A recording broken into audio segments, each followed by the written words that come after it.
How are you doing? I'm good. I'm glad, Awesome. glad we could connect. Yeah, I'm glad too. It's great because we are going to be talking. This is our second discussion on Deceit, Desire, and the novel. It always shows up backwards there. I wish that it would show up the right way, but that's okay. It's no big deal. Facebook, it's okay. It's a mirror. Zuckerberg could get that figured out, but we'll see. So anyway, the title says Deceit, Desire, and the Novel by Renee Girard. The subtitle, Suzanne, in case you didn't know, is Self and Other in Literary Structure. Isn't that neat? Yeah, it is. Yeah. I just turned off that light that was giving me a halo. Oh, good. I'm because, good. That good. Yeah, you're very angelic, but yeah, it's good. You don't need that. Yeah. So we're going to be talking about privilege and politics and maybe the most important thing for our lives today in the modern world, how to be happy. Yeah, it's an elusive goal. Yeah. I think the world could use a lot more happy these days. Yeah, and it's the American dream. I mean, the pursuit of happiness is what we apparently found to enable and allow. So it's a very interesting, intriguing question, especially for Americans. Yeah, because the pursuit of happiness is part of the American dream, but so many of us are not happy. It's so weird. I know, because I love that it's not happiness that is guaranteed. It's the pursuit of happiness that we just want to be allowed to pursue it, which is a funny way to think about, is happiness even possible?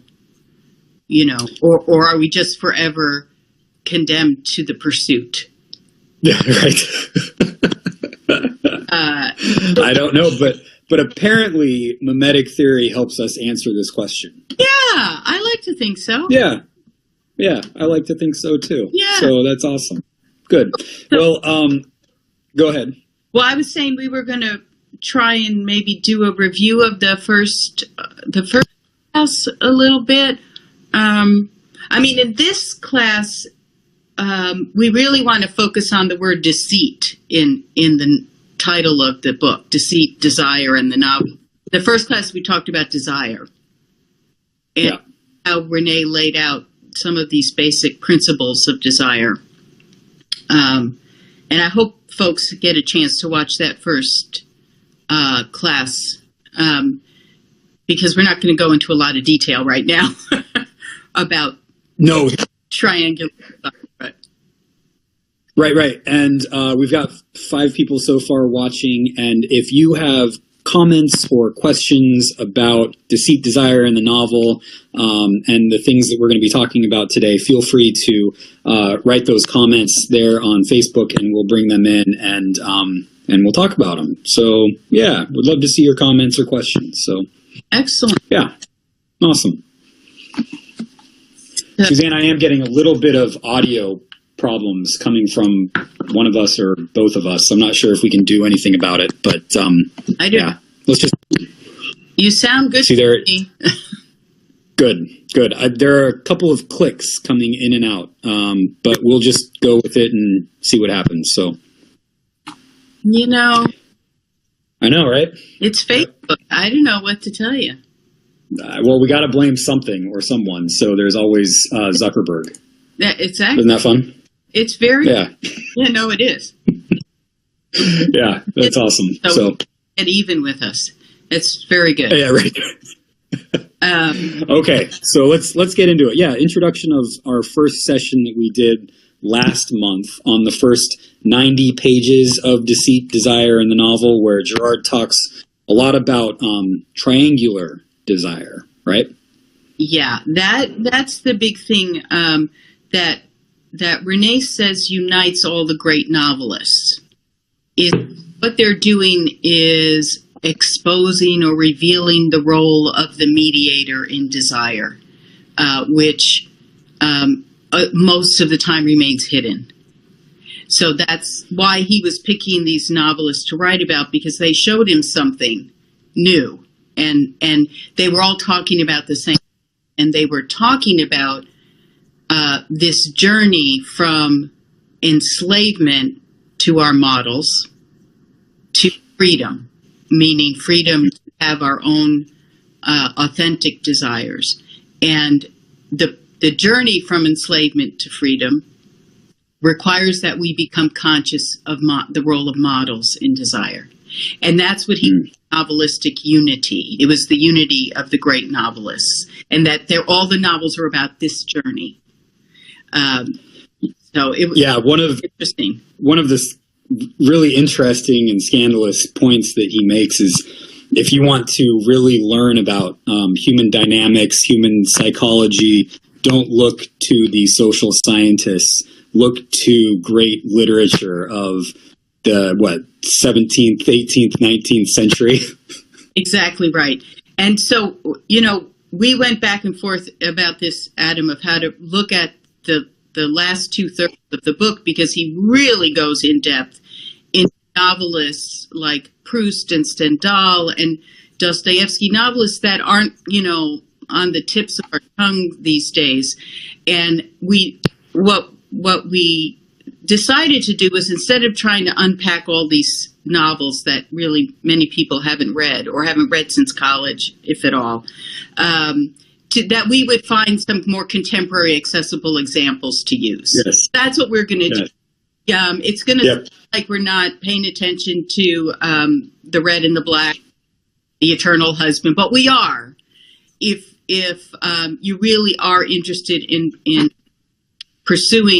reading Deceit, Desire, and the novel for yourself, following us through this class will really illuminate things in it for you. And when you go to hear about what Proust is saying, it'll make sense, hopefully.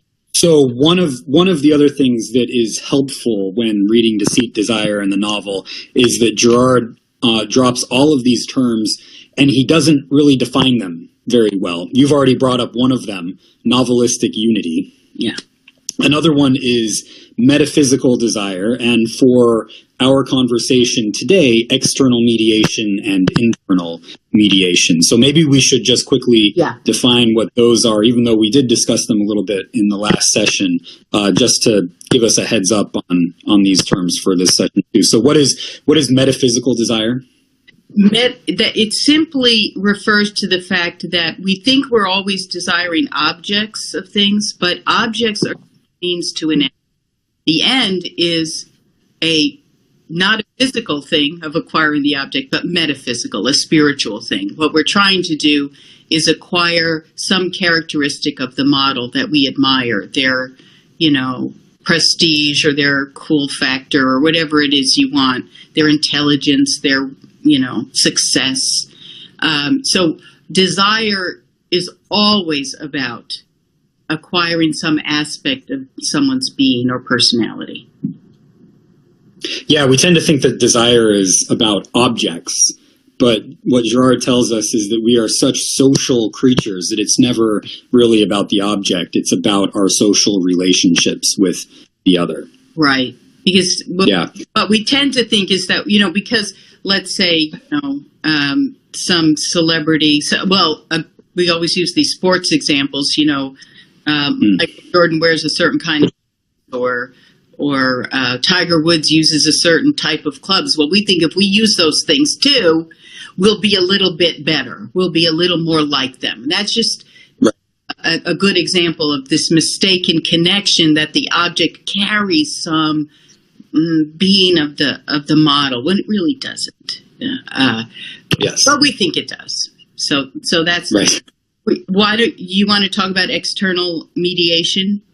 Oh, yeah, sure. So external mediation is, since we are such social creatures and we easily fall into rivalry with one another, Girard used the term external mediation to talk about relationships where we don't really fall into rivalry with our models. So he would say that he would use Don Quixote as a great example of this, right? So there's Don Quixote and there's his squire, there's Amadis of Gaul. And Amadis of Gaul is his model for how to be a great knight, right? But Amadis of Gaul lived centuries earlier than Don Quixote. So they never would come into the same social space. So they would never come into rivalry with one another.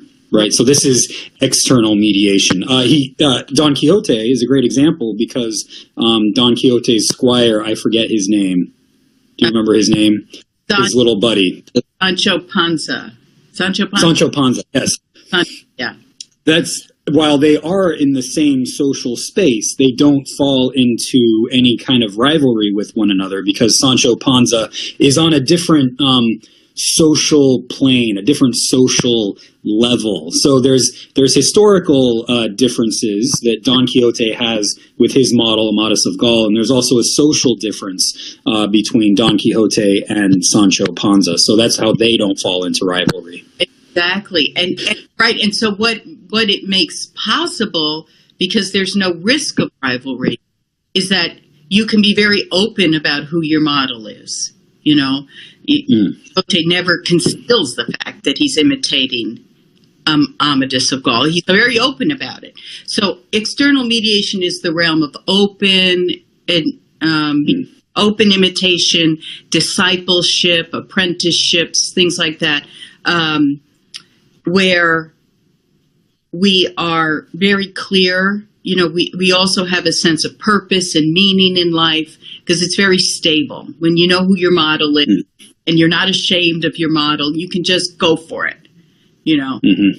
And that's external mediation. But as you will point out, there's a built-in inequality that is necessary for it to function.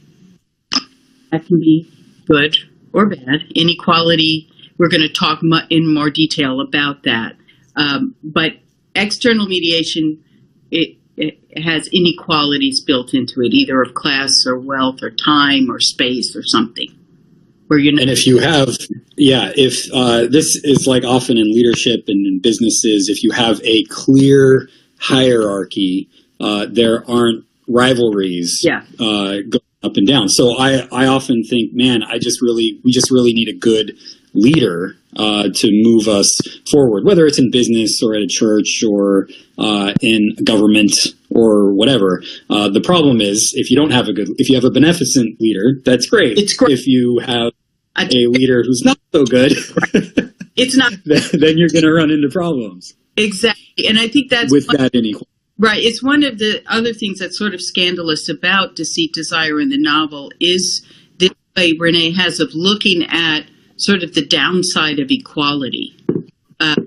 We, as Americans, hold equality as a supreme value. I mean, because it has wrought good in the world. Yep. And so we always see the good.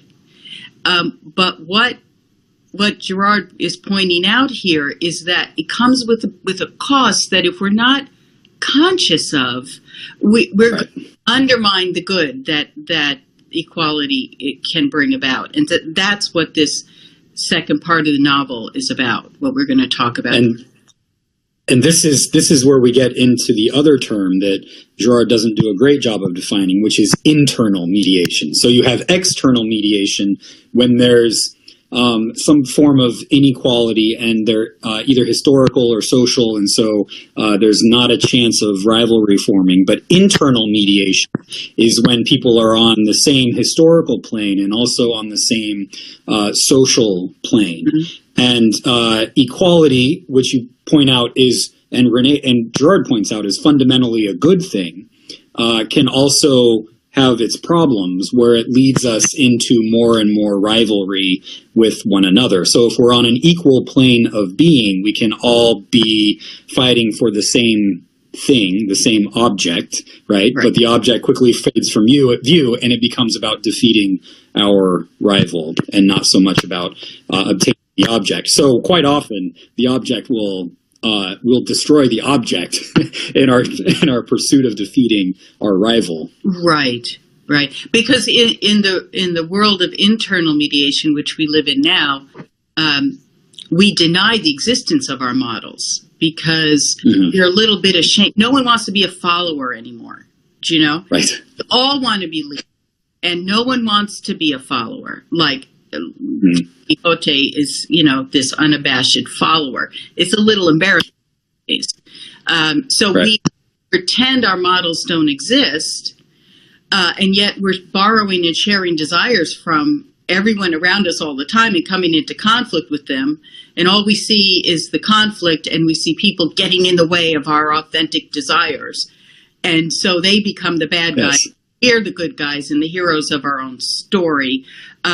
So what we have is an interesting, weird phenomenon where we're priding originality and uniqueness, and at the same time, we're as unoriginal as we could possibly be without real, because we're all imitating one another all the time, and pretending that it's not happening. So that's mediation, and the thing that we really pointed out in that last session, our first session, was that the really sad outcome of living within internal mediation all the time is that you begin to doubt your own experiences. You begin to lose trust in your own reality, and you give more credibility to the people around you because they're the ones in whom you're putting your trust, without even recognizing that you've ceded that trust to them. This is what Renee calls that we're enslaved to our models, even to the point of denying the truth of our own experiences. So that we went into a little more detail in the session, and I don't have time to do that again, but it's a really important point that he makes in the book, and it's worth diving into. But in this, we're going to look at deceit, right? And we'll look at. And we're going to do it. So what Gerard does is he goes through all of these examples of modern literature, and by modern I mean what? Like he starts in the 16th, 17th, 18th century literature, going into 19th century, I think. But what we're going to do, since, as we've said, people may not be up to date on their Cervantes and some other Proust, right? We're going to do some more modern film and television. So the first one, one of our major guides for this is going to be Downton Abbey. Yes. And this, I got to tell you, every time my wife watched Downton Abbey a lot, and I was always really bored, and so I left the room. But you are a big fan of Downton Abbey. Yes, I was a big fan of it. I got bored in the last season or two, but it was very captivating, and what intrigued me was how captivated so many people were about it. It was a big hit here in the U.S. And for those who aren't familiar, it took the U.S. by storm. It did. It really did. It's one of these, stories that I'm familiar with about the British nobility. And Americans seem captivated by stories of nobility and princes. We still are enamored of the British royalty today, even though, our nation was founded in protest against kings and nobles. And, we ain't going to have that going here. But somehow we have this, is it nostalgia? What is it that we have that captivates us? And I think one of the ways of getting at that is to look at the character of Lord Grantham, the head of the household, right? So this Downton Abbey is the name of the estate, and Lord Grantham is the head of the estate, and he has a big family and a big staff. And the series follows, all of the conflicts and problems and trials and tribulations. A lot of it is romance and melodrama. And so that's probably why you were bored. Yes. And that's why I got annoyed with it after a little while.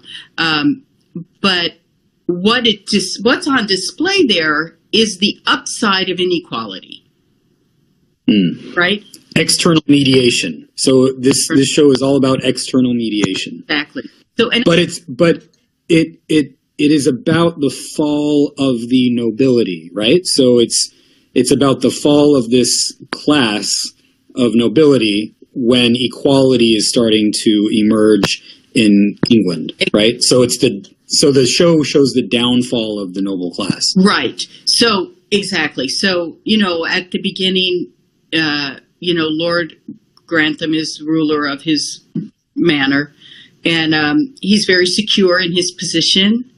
He's calm, he's serene, he never doubts his right to rule,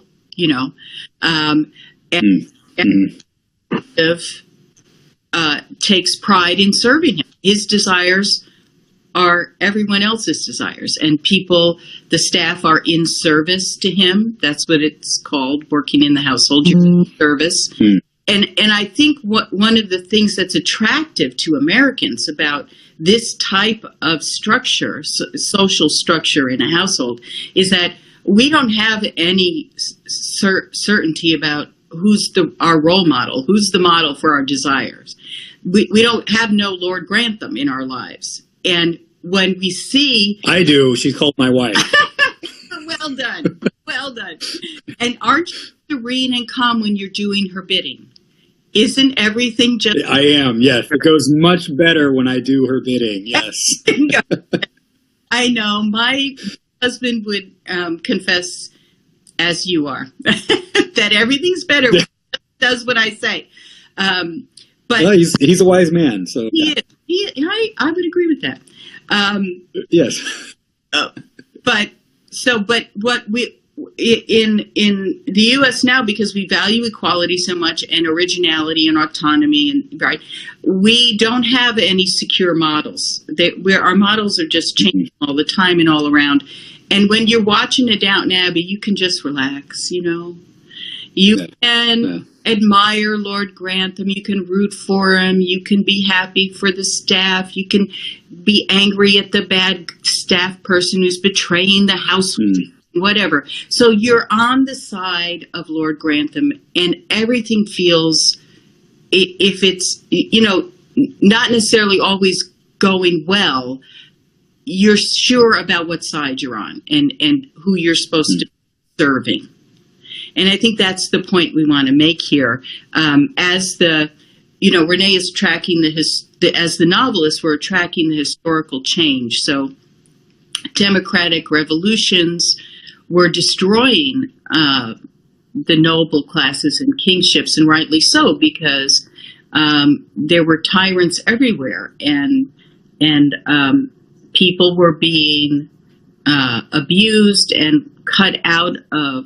Poverty was rampant. People, you're watching Downton Abbey, you're seeing how people are trying to raise their position. They're leaving service and they're going to become tradespeople or secretaries, or going into business for themselves and that sort of thing. And it sort of everything shifts where no one wants to be in service anymore, even to a benevolent leader like so instead of pride in service, now what's shifting historically is that we're taking pride in our own accomplishments, not in how we serve, but how we can become our own bosses. Like how kids say, "You're the boss of me." That's a perfect phrase for modernity. When you are, like in the Downton Abbey example, you have a benevolent lord, a benevolent leader of the house. Yeah. This is something that you, at the time, want to give something bigger than yourself, that you're happy to give yourself to because it's a good situation. But as you say, not everybody was a Lord Grantham. There were tyrants in this situation. And so that's where you get this desire for democracy and equality. But as you say, it's harder to give yourself something bigger than yourself, like the house, when you're the boss of yourself. Yeah. I mean, Rene has this great. He has a great quote right here. 119, he says, "But who is there left to imitate after the tyrant? Because you can overthrow tyrants, but you cannot overthrow the human need for models. Right. We need something to imitate." So he says, "Henceforth, men will copy each other. Idolatry of one person, Lord Grantham, is replaced by hatred of 100,000 rivals." And that's what happens. When you go from worship to rivalry, adoration changes to hatred, right? And that's what sort of we see nowadays. I mean, for heaven's sakes, we're on Facebook. Which is, I was just going to say, welcome to the world of Facebook. Yes, it's the land of and hatred and resentment and we see it in the political situation too, which we're going to talk about a bit. But because it's not because imitation is bad, it's not because desire is some sort of flaw in human nature. It's the problem is that we have come to deny our need for models. That's the only problem, is pride, as the great novelists call it, pride or vanity, or denial of the truth about our natures. Desire is good, imitation is good. It's simply a denial of those truths is where it gets us into trouble. That's where the big word deceit comes in Deceit, Desire novel, right? Yeah. So one of the most important things that Girard points out is how we deceive ourselves in our social relationships by as you say, this sense of pride and not admitting that we have models. Yeah. But the reason, maybe one of the reasons for that pride is its twin, which I think is shame. Does that sound right? Yes. So if we do admit that we have rivals, not rivals, but models that we follow and learn from and imitate, it comes along with a sense of shame in the modern world, because you're supposed to be, thank you modern world, think for yourself, be your own person. Yes. You are not supposed to have models, because that means you're in a state of dependency upon someone else, and you need to be your own person. You need to man up, in my case. And so there's a sense of shame. That's absolutely right. And that's why it's so hard to overcome that denial and that self-deceit, because it's painful. Yeah. So go ahead. Yes, I was saying, few want to go there, but you have to go there if you want to be happy, because this being trapped within this belief in your own autonomy and your own superiority over others just kind of makes you a little bit self-righteous, a little bit judgmental, and a little bit afraid of being found out. So there's there's always this undercurrent of dissatisfaction, things aren't just quite right, and we kind of run away from that feeling. But we shouldn't. We need to stay with those feelings if we want to get through to some authentic place, some authentic happiness where we can get in touch with our own desires once again. It's not that, and I think this is one of the misinterpretations of mimetic theory that's quite common. Renee is not saying that there's no such thing as an authentic desire. That what he's saying is they're damn hard to get a hold of. Yes. We are enslaved to all these other models, and we're imitating other desires all the time. And if we're unconscious of that, we cannot find the true freedom we have, which is the freedom to choose our own models of desire. Right?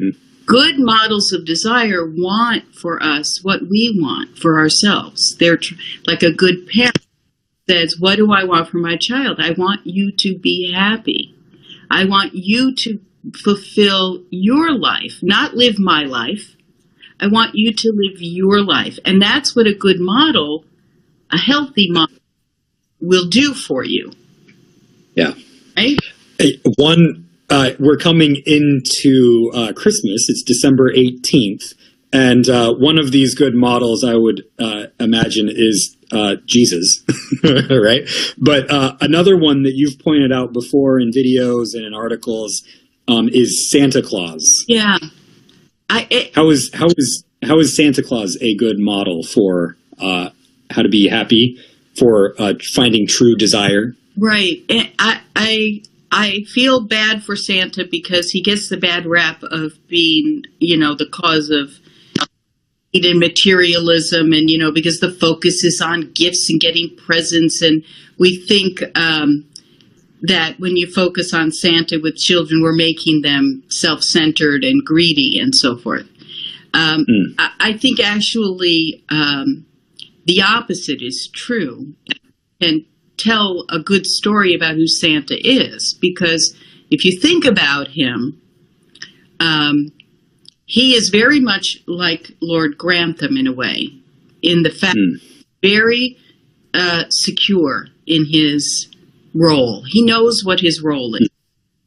And Santa's role is to fulfill everyone else's desires. It's his role. And he takes it very seriously, and he doesn't question if, he doesn't question your desires. He just fulfills them. And interestingly, he's surrounded by the desires of the entire world. Right. All the time. And he's not infected by them. It never, because I want a new iPad, Santa never wants a new iPad. He doesn't care. He wants me to have a new iPad, but it doesn't affect him. He knows who he is. He knows what his role is, and he doesn't care if anyone knows it. Remember, Santa doesn't want you to see him. He doesn't want to be heard. He doesn't want to be found out. He just wants to give without any strings attached. And that, to me, is the model of what a healthy pattern of desire might be like if we actually said and lived into the lived into this image we have of ourselves of really caring about other people. Their desires come first. And so one of the things that I'm picking up in what you've just said is that an essential part of our true desire has something to do with our social relationships. Santa is always a giver.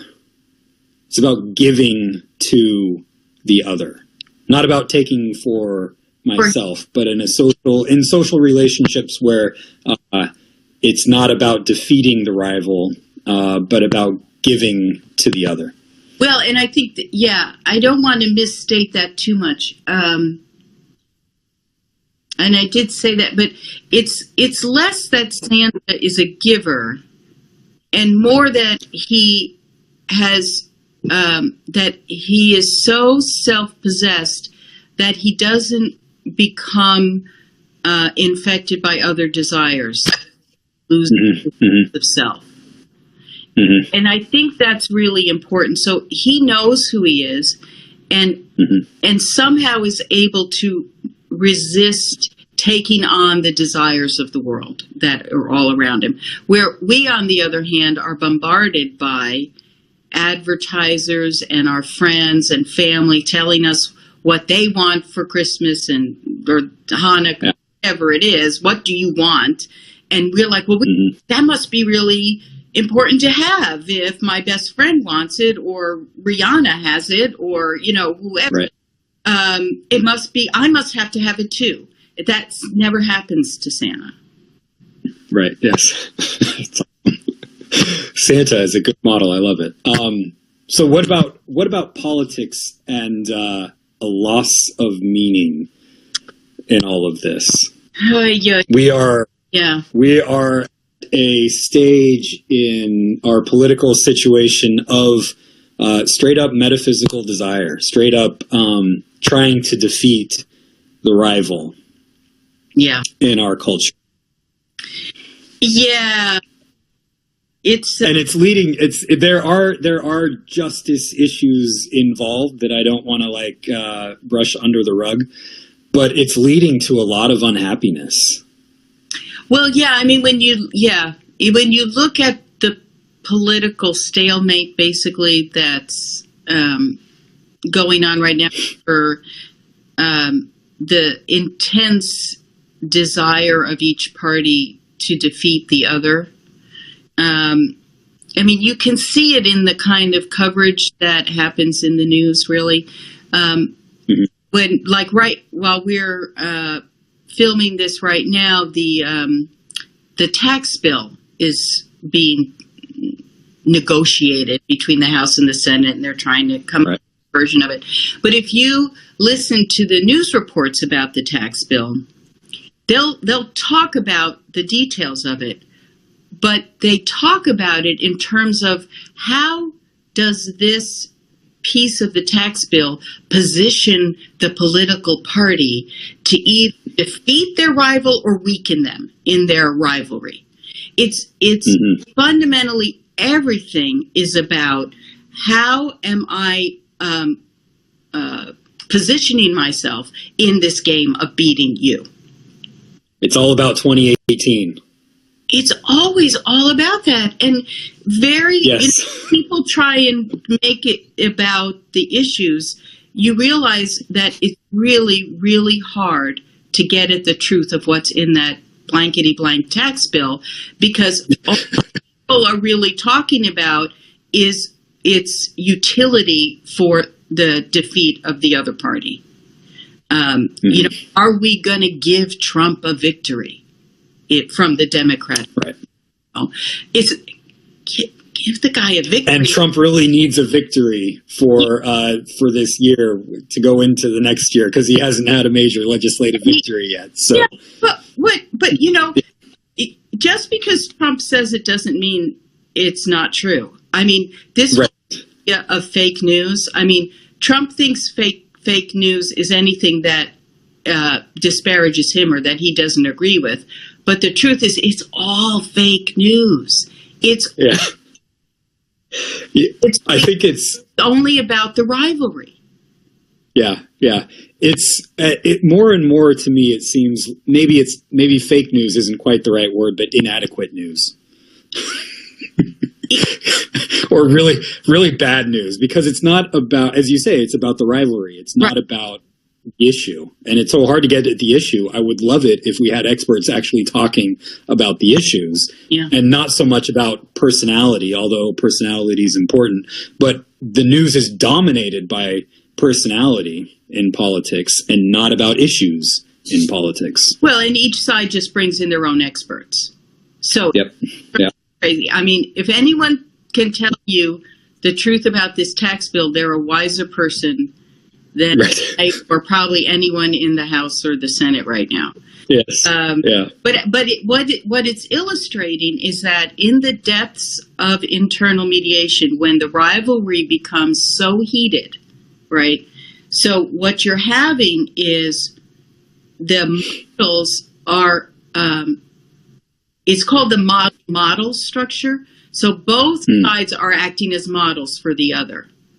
And the more one model wants something, the more the other one wants it. So we're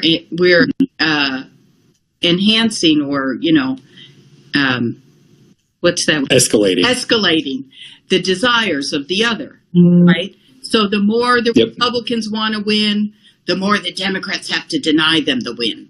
Right. Because winning is the most important thing. So, right? So what happens then is the object, the truth, the issue becomes irrelevant. No one's in anymore. Like in the olden days of Downton Abbey, no one is in service. They're only out to win. And that's where the meaning is in. Well, and you especially see this in our culture when once you win, you're having to go out and raise more money so that you can win again and again and again, which doesn't leave a lot of room for legislation and working with not only your own party, but people from the other party too. Right. You do hear this, a lot of discouragement, because people who go into politics usually go in with good, noble intentions, right? I mean, in sense of true nobility, of wanting to serve other people and to not just be out for themselves. And the system that we're in right now is so deteriorated into the worst of model relationships that they get very discouraged and then they drop out, Right. And if you stay, you have to play that game, and it's just it's a horrible game. Right. But politics is just that art of winning. Yes. Of defeating your rival. Yes. And which is it's a very empty, meaningless thing. I could spend my life trying to destroy other people. But where am I at the end of that process? Who am I at the end of that? Life ultimately is deprived of its meaning if all you're doing is trying to deprive other people of things. It's futility. Yeah, yes, it is. It is the unhappiness that Girard diagnoses of the modern world. Exactly. Yeah. Another topic that Girard talks a lot about in Deceit, Desire in the novel, and related to this, is love. Yeah. He says, if I get the quote exactly right, but he says the way to success in love, as in business, and I would imagine as in politics too, is dissimulation, is to fake, is to lie about your feelings for the love interest, or where you're going in business, or where you're going in politics, right? So he'll say that the best way to do this is to hide your true feelings. For two reasons, he says, at least two reasons, he says this is important, right? The first reason is because if you show desire towards a love interest, what's going to happen, since desire is mimetic? Well, other people are going to be interested in this person too, and you're going to have a whole bunch of rivals for this person. So he says it's much better to hide your feelings so you don't increase rivalry amongst others. That makes some sense, I guess. I wish I knew that when I was a teenager. No, but most people are quite aware of it, Yeah.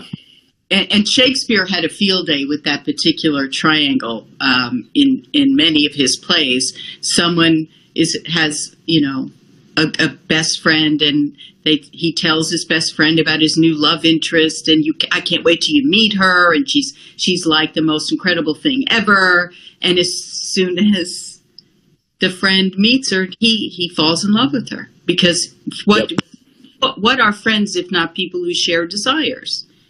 We learn to share loves and passions and interests and everything. So it's only natural we're going to fall in love with the same person. The love triangle, that's very popular in literature. But in the romantic comedies, of course, the mediation is hidden, Yes. best friend is a bad guy. He suddenly becomes a bad guy. He was a good guy, now he's a bad guy. And yeah, futility. I'm going to get to the second reason, but David Gornosky has a comment here. He says, first, it starts as a performative lie. The community treats the nonviolent person as if they are violent by confining them to a cage. Then it functions as a purge, wherein the person is placed in a caged facility with actual violent sociopaths with no way to escape. If this is a scapegoat mechanism, albeit broken because it doesn't provide lasting catharsis, how can any person who understands Christianity... Oh, I'm missing the next of it. Oh, how can anyone who understands Christianity and mimetic theory vote guilty for a person on trial for a victimless crime? I'm not sure what we're talking about. If this is a scapegoat mechanism, albeit broken because it doesn't provide lasting catharsis, how can any person who understands Christianity and mimetic theory vote guilty for a person on trial for a victimless crime? I think that's a rhetorical question. Rhetorical question. I don't know how anybody could vote guilty for a person on trial for a victimless crime. I'm not sure. Yeah. David must have something particular in mind. Yes. So, David, if you've got something in mind, what's the particular circumstance he's talking about? Nonviolent people or innocent people are often falsely accused and victimized. Absolutely. But I feel it sounds to me like he has something particular in mind. So if he brings it, it'd be great. It's often the nonviolent people who get blamed for being deserters, or who get blamed for being against the establishment or whatever, because they're not willing to play the game. So viewed guilty that way. But yeah, David, if you want to expand a little bit more, that would be good. So, but the second reason Gerard says that we in love or in business to not show our cards too quickly, I guess, is because it gives off the impression to our love interest that we are autonomous, that we do have this God-like fulfillment of desire already within us. And that's a very attractive thing, he says. So that's the other reason that he says in love and in business to hide your feelings. Yeah. That's such an interesting point. And back to the Downton Abbey example, I mean, Lord Grantham very much possesses everything he needs. And he possesses it with pleasure and a light touch. I mean, he's not defensive or angry. And so he gives off this, not necessarily an illusion, but of and of satisfied desires. And what's interesting in the psychology of desire is that desire is this longing, and there's an emptiness behind it that needs to be filled.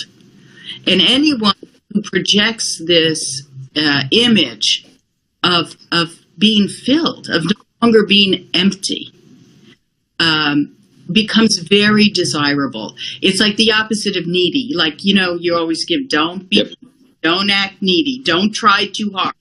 Don't show your, emptiness. Don't ever give that away, because that's very attractive. Desire isn't looking to that emptiness for a model. Desire is looking for completeness. Right. So the person who can, that's the coquette or the flirt or whatever, who gives off the illusion of being completely self-satisfied, becomes very desirable. But go ahead. No, go ahead. I was just going to say my favorite example of this is Good Will Hunting. Oh, yeah. Yes, the movie Good Will Hunting. So the Matt Damon character and the Ben Affleck character and the Minnie Driver character are all in the bar. Minnie Driver is going to Harvard, and Matt Damon and Ben Affleck are there, and the Ben Affleck character says, "Oh, I'm going to go talk with these Harvard hotties over here," and he goes and tries to talk with them and doesn't get very far. But then Matt Damon comes in, and he kind of shows up this guy who's trying to insult the Ben Affleck character in front of these girls, and so Matt Damon character comes in, shows up this other guy, and then he just leaves, right? So they're all interested in this same girl, but the Matt Damon character just leaves and goes to the other side of the bar. Well, he's intrigued this girl with his brains, but he ignores her the whole rest of the night, and this is what Gerard calls ascesis, right? It's the religious term asceticism, where you go away from the thing that you want, the thing that you desire. You train yourself to go away from it. Well, this is what the Matt Damon character does. He goes away from the girl that he and everybody else there desires. And she comes up to him later in the night before she leaves and says, "Hey, I've been waiting for you to come over the whole time and come and talk to me." And so then they start building up this relationship. Well, his whole point was to try to increase her desire by not talking with her, by being this kind of mysterious man who already has everything fulfilled. So it's a great example of what Gerard is talking about in love and in business. So that we become quite good at hiding our desire. Mm-hmm. Order to arouse desire, right? So that's the trick, right? So if you display your desire too much, you're going to arouse. You're going to create rivals, mm-hmm. And so you have to learn to hide it, and if you hide it, you will also arouse desire, but in the object that you're trying to pursue. So it's it's a weird thing of, he says indifference, becoming indifferent arouses, mm-hmm. Yep. So it is the coquette, and it is this. He calls it ascesis for the sake of desire, deliberately invoking the religious term because he's constantly contrasting the false transcendence or the idolatry of your peers, of others, with a true transcendence and the correct orientation of your desires towards divine, a truly divine model. Mm-hmm. This is the Christian imitation of Christ and imitation of God is pointing to. Yep. True tendency. And this leads us to the final part of our conversation, novelistic conversion. This is the big point for Gerard when he sees these great novelists of the modern literature moving forward in a way that away from internal mediation towards a transcendent desire, towards an external mediation that's a transcendent, that's more towards the transcendent, as you've been talking about. Vertical transcendency with horizontal. Right. So this is finding another self in relationship with the other that's not based on internal mediation or mimetic rivalry, but moving away from that towards something that looks much more like forgiveness. Yeah. For forgiveness in relationship to yourself for falling into mimetic rivalries when we did not see it, and forgiveness for others. And you've seen a movie recently that portrays this really well. Yeah, it's very interesting because one of the, Renee talks about these great novelists undergo their own conversion process, and that's what enables them to write their novels. Mm-hmm. They move, as you're saying, out of this realm of thinking that their desires are supreme and anyone who gets in their way is just a bad guy. Instead of a model, also a model for their desires, and moves through that to see that it actually kind of is like those bad guys aren't as bad as I thought they were. They're actually kind of like me, because we've all done the same thing. You know, it's this weird process where you begin to see yourself in the other, right? Yeah. And so one of the Renee doesn't talk about Dickens in Deceit, Desire in the novel, but Dickens is a great novelist of mimetic desire. And the popular story right now, of course, is A Christmas Carol with Ebenezer Scrooge. And what is that but a story of a conversion? Right. Of a guy who is everything that anyone could want, but he's unhappy. But his unhappiness is only visible to others. He doesn't even know he's unhappy. And I think this is really part of the modern condition, honestly, is we just don't even recognize our own unhappiness because we're so caught up in this self-deception. But anyway,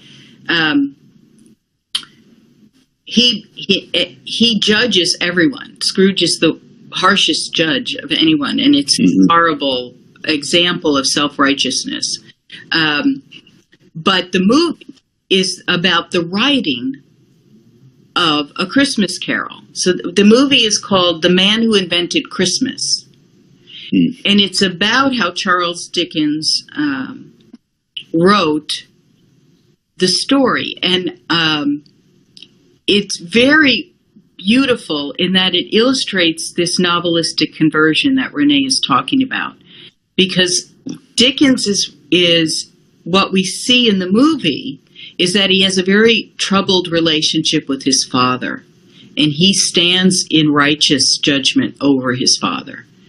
And for good reason, his father abandoned him when he was a young boy, put him into a workhouse, and is sort of a spendthrift and a useless, he can't support the family, and he's just a drain on the finances of the family.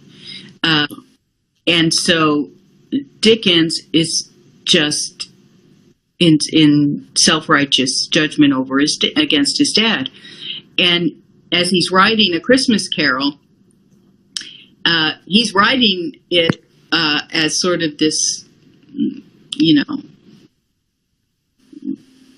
a testimony about how things go wrong. It's not a conversion story at all. Tiny Tim dies and Scrooge doesn't get redeemed. And in the movie, he's haunted by the characters, by Scrooge and all the characters. And they're saying, we're not cooperating with that ending. Yeah. That's not right. And it's not until Dickens can forgive his own father and see that he was being unfair to his own dad, that he can allow Scrooge to have his redemption in the story. And that's exactly the process that Renee says enables a writer to write a novel of the truth about mediation and desire, is that they must undergo their own conversion process. And often it happens in the writing. So you track it in different novels of the same time, where they become more and more aware of the role of the mediator in desire, and then are able to write novels of conversion because they've undergone it. It only makes sense. Yeah. How can you write about the experience, really? So yeah, does that make sense? So yeah, no, that makes perfect sense. Yeah, I haven't seen the movie, but I want to now. Is it still in theaters? I think it's still in theaters. Yeah. Yeah. Okay. I'm gonna go check it out. I was so surprised. I really was not expecting to see, a movie illustrating novelistic unity, but there it was. Yeah. No, it was really great. No, go ahead. I just wanted to make the point that the search for the good guy and the bad guy is a false pursuit when we're in search of happiness, because we often think, well, if if we're the good guy in the story, that's equated with being happy and fulfilled. But what these great novelists are telling us is that when you're the hero, you're caught up in a rivalry because you're having to justify yourself over and against who the bad guys are, and that's not a healthy place if you want to be happy. As you can see, I mean, very few smiles and signs of happiness come out of our political system right now. TV, so-called reality shows and talk shows are all about anger and people yelling at each other and so forth. And we're consumed by this because we just want to make sure we're on the right side of that argument. But that's not that's not the way that's not the road to happiness that is being laid out for us here by the novelists. It is to swallow our pride, to move through shame, to admit our need for models, and to see how we become enslaved to this mimetic world, and then recover the ability to choose our model wisely, which unfortunately seems to have become a lost virtue. Yeah, it's also one of the things that Girard says is the thing that you hate most about your rival is probably the thing that you also hate most about yourself. Yeah. So this whole thing about Charles Dickens and seeing himself in his father, or being able to come to some kind of forgiveness in that way, is maybe one of the key insights of the Christian story when Jesus says, love your enemy as you love yourself, because you and your enemy are probably a lot more alike than what you're willing to admit. Yes. Because your enemy is also your model. Exactly. And that is this hidden secret of it all. And I don't know why it's so hidden. Because one of the things that always surprised me is when countries go to war, for example, like Japan and Germany were our enemies. And within 10 years, not even 10, 15 years, we're like best buds. Right. And you see these things happen all the time where, also in politics, I mean, presidential candidates will be fighting it out and declaring they're completely different from one another, and then you see them at some fundraising event and they're chatting it up and they're having a good time and whatever. It's like the rivalry's a fake because they're just trying to win, or it just the fact that friends quickly become enemies and enemies quickly become friends is just a function of this shared model relationship where we're just borrowing desires all the time, And the more you become aware of that, the happier you'll be. Yep. Awareness is the key. Absolutely. And Girard in Deceit, Desire in the novel helps us become aware of these things. And we hope this conversation has helped in understanding Girard's book, Deceit, Desire, and the novel. So we're going to take a little break from these videos, and maybe we'll start again sometime in the new year. If we do the next book would be Girard's book, Violence and the Sacred. Which would be a lot of fun to talk about, too. So maybe we'll start that sometime in the new year. Stay up to date on these discussions and everything from the Raven Foundation on the Raven Foundation Facebook page and the Raven Review website at ravenfoundation.org. So thanks for this conversation, Suzanne. It was a pleasure. And thank you, everybody, for watching and listening in. This conversation will be up on the Raven Facebook page and up on the Raven Review website in the next few days. So thanks for listening in. Until next time, take care. Bye-bye. Bye-bye.